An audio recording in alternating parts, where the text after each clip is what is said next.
מרגע שהעולם מבין כמה יכולה להיות הרסנית האנרגיה שנמצאת היום בשימוש, החל החיפוש אחר מקורות חלופיים. במכון ויצמן עובדים על פתרון שנשמע די מוזר למען האמת, שמש מלאכותית. איך זה עובד בדיוק? הנה הכתבה של טל הרציון ועדי דהן. כבר לפני 50 שנה החלו מדענים לנסות ולחקות את אנרגיית השמש במעבדה. אם וכאשר יצליחו לעשות זאת, תיווצר לאנושות אנרגיה אינסופית ונקייה. אין ספק שכשהדבר הזה יעבוד הוא ישנה את פני האנושות לגמרי. מפני שאז יהיה חשמל ללא תלות בנפט.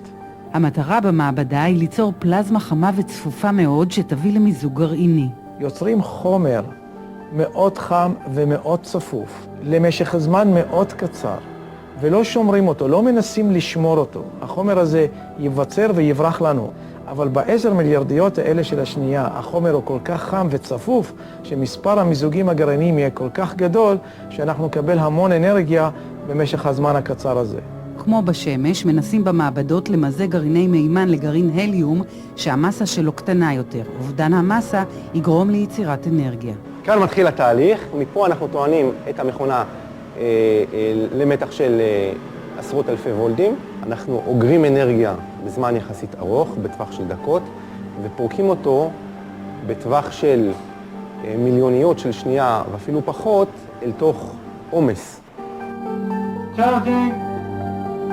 10, 20, פייר!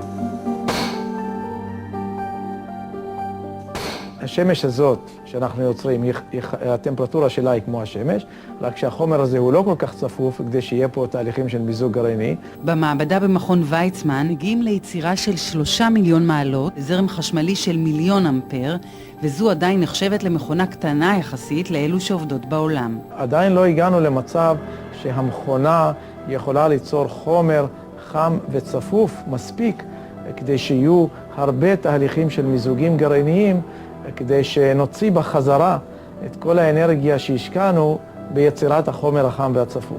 על פי הערכות, תוך 20 שנה יצליחו בארצות הברית לייצר כור שייצר אנרגיה כפי שהיא נוצרת בשמש. ואז לא נצטרך נפט, אז אין השפעה גרעינית, יש אינסוף אנרגיה, יש אנרגיה נקייה, ודבר הנוסף הוא שאין את אפקט החממה.